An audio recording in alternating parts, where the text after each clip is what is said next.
Should you buy the Sirui Anamorphic lens, and is it any good? Let's find out.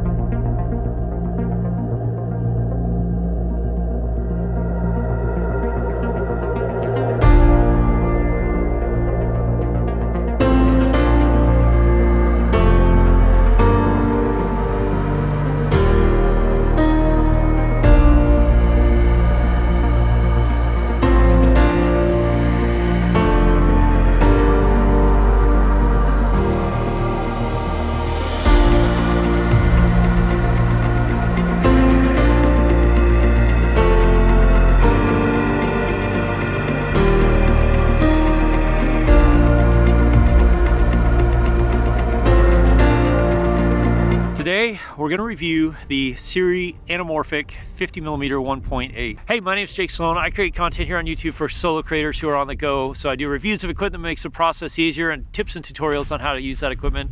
One of the things about Anamorphic is that it's kind of a one-trick thing, and if you don't need it, you really don't need it. But if you want something that's going to look different and feel different and have a really organic and kind of cool looking feel like what you see in the movies, then Anamorphic lens is the way to go. It's not going to fit everything, so this should not be your first lens that you ever buy or your second lens even that you ever buy.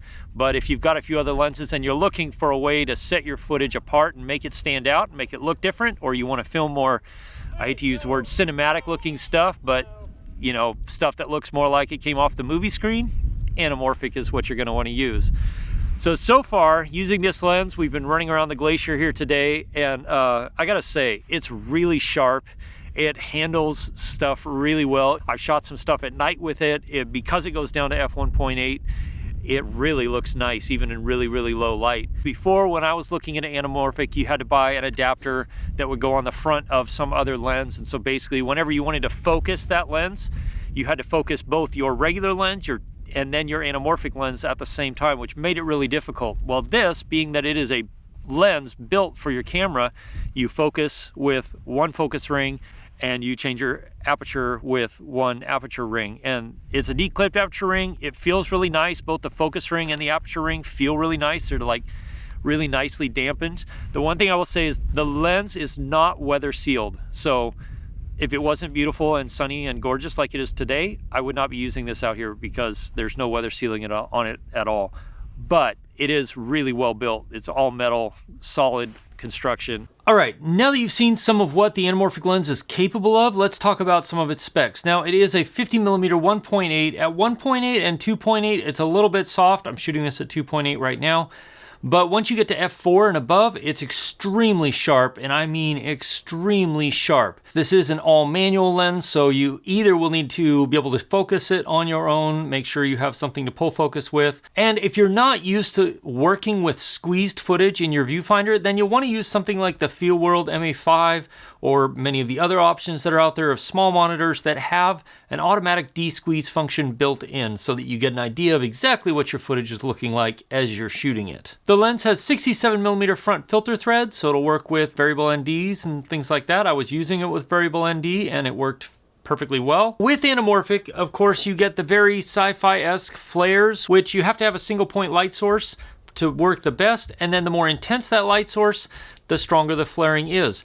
I found the flares to be really nice. I really enjoy them. The colors are nice. I like the way they look. I like the way they feel. I don't feel like they're overdone. Sometimes I've seen that. And then you also get the oval bokeh in the background. Now, because this is a 1.3 times squeeze, it doesn't get as distorted as ovalish bokeh, as stretched bokeh in the background as, say, a 2x squeeze would, but it certainly does get a little bit, and it's just enough to be kind of nice and a little bit out of the ordinary. So aside from those reasons, why else would you want an Anamorphic lens? You could just say, zoom out with a wider lens and then crop the top and the bottom, and yeah, you could do that to match the field of view, but you also lose a lot of information when you crop off the top and the bottom. And as an example, I'm going to set up my camera, which I'm shooting the A7 III with the Anamorphic lens right now, with a Tamron 28-75, and we're going to match the field of view and then just top off the top and bottom. Now, the only thing I've done is change the lens. All the other settings are exactly the same. You can see it's not quite as wide, but it is pretty wide. I've got it set on probably about 57 millimeters, maybe 56, 57 millimeters, somewhere in there. And you could definitely do this and then just chop off the top and the bottom, but you'd have to frame your subject differently. So now again, the only thing I've done is zoom the lens out a little bit, and of course, I've conformed the footage to match the same aspect ratio. So you certainly could do this if you wanted to, but you are losing a lot of information on the top and the bottom. And then also your background, the out of focus areas, the bokeh in the background, is the normal looking bokeh, round-ish, not that special, not stretched, not squeezed at all. And of course, you're also going to lose your lens flares. Now you will get some lens flares like you can see here, but it's not that characteristic long blue streaks that run horizontally across the footage like an anamorphic lens gives you. So this entire time I've been shooting with the A7 III and the anamorphic lens attached, but I'm using the A7 III in APS-C mode because this lens is an APS-C lens. However, just because it's an APS-C lens doesn't mean that that is as wide as it can possibly go. And just like that, we've gotten even wider and even larger without losing any quality because I'm only using the clear image zoom at 1.3 times.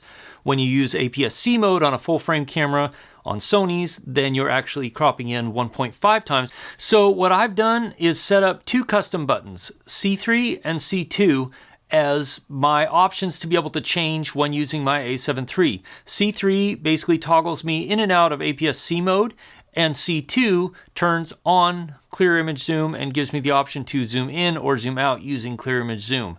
And I've found that to be a super easy, super simple way to be able to swap between full frame lenses and APS-C lenses. And now with this, it gives me a lot of options as far as my focal lengths, if I want to go the widest I possibly can, or if I want to just go into APS-C mode and shoot it just like that. Once you've shot your footage, then it's time to pull it into your program. Now, I use Final Cut Pro. I know Premiere Pro also has some features built in to be able to handle anamorphic footage, but it's really pretty easy, simple as importing your footage, and then when you set up a project, you set it up in a custom ratio to either be 5107 pixels by 2160 pixels, which is the anamorphic equivalent of what actually probably 5K would be considered. Or if you don't feel like upscaling your footage on the long side, then you set it up at 3840 by 1620, and that ends up being a 4K anamorphic image. Then when you pull your footage down into the project, you go over to the Inspector tab, and on the X scale, change that to 133%. Now your footage is stretched and de-squeezed and looks much like anamorphic footage should look. Now, I've uploaded some of the clips from today into a Google Drive, and there's a link in the description down below. So if you want to download those clips, play around with them, see what you think, then you can. I've really been impressed by this lens. It's a really solid performing lens, and it's been fun to shoot with so far.